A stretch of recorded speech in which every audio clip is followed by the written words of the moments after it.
嗨，大家好啊！又係我哋館藏天下寶《碧君女王館藏天下寶》嘅第20集啦。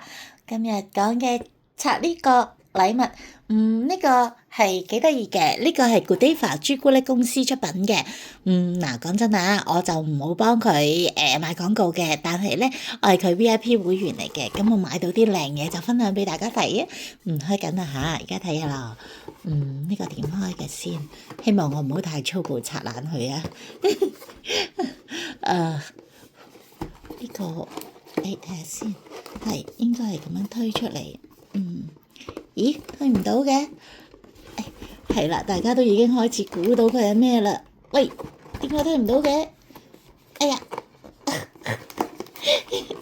好嚟好啦，開到啦。大家睇下啦，呢個係咩嚟嘅？